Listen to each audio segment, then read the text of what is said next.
Land finance రాష్ట్రంలో 2 ఏళ్లుగా సరికొత్త బిజినెస్. చిట్స్ ఫైనాన్స్ కంపెనీల మరో రూపం. సేల్ డీడ్స్ తో అప్పులు, పత్రాలన్నీ సీక్రెట్. వడ్డీ 2 నుంచి 3 రూపాయల వరకు, అవసరమైతే ఇంకా ఎక్కువే. గడువు తీరితే భూమి వాళ్ళకే. రియల్ ఎస్టేట్ ఆఫీసుల్లోనూ ఈ వ్యాపారం.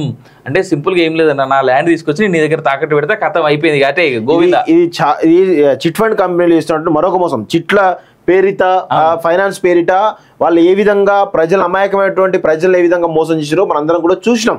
ఈరోజు వరంగల్ లాంటి ప్లేస్లో, కరీంనగర్ లాంటి ప్లేస్లో అక్షర కానీ, కనకదుర్గ కానీ, అదేవిధంగా కపిల్ కానీ, ఇలాంటి చిట్ ఫండ్ సంస్థలన్నీ కూడా ప్రజల నుంచి డబ్బులు వసూలు చేయడం ద్వారా వీళ్ళు పెద్ద ఎత్తున రియల్ ఎస్టేట్ వ్యాపారం చేస్తూ ఉంటారు. ఇటు చిట్స్లలో నష్టం రాగానే ఇమీడియట్గా మీకు వాళ్ళకు ఏది అగ్గోసగ్గోగా వచ్చినట్టు భూములను కొంత మీరు 10 లక్షలు మీకు ఇవ్వాలి కదా, ఇగో ఈ 5 లక్షల భూములు రాసుకోండి అని చెప్పేసి వాళ్ళని పాపం నానా ఇబ్బందులు పెడుతూ చాలా మంది కూడా ఆత్మహత్య చేసుకున్న దాఖలాలు చాలా పెద్ద ఎత్తున్నాయి.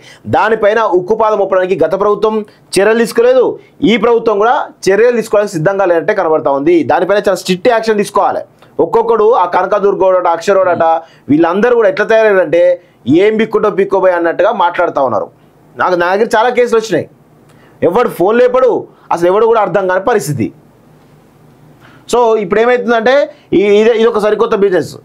ల్యాండ్ ఎవడైనా డబ్బులు అవసరం ఉంది 10 లక్షలు అంటే వానికి 3%, 4% తోటి ల్యాండ్ డాక్యుమెంట్స్ పెట్టుకొని దాంతో ఒకవేళ నువ్వు 2-3 నెలల కనుక, సంవత్సరం కనుక నువ్వు ఇవ్వకపోతే ఆ ల్యాండ్ వాళ్ళకు చెందినట్టు అగ్గోకు భూమిని సేల్ డీడ్ డైరెక్ట్గా సేల్ డీడ్ చేస్తున్నారు.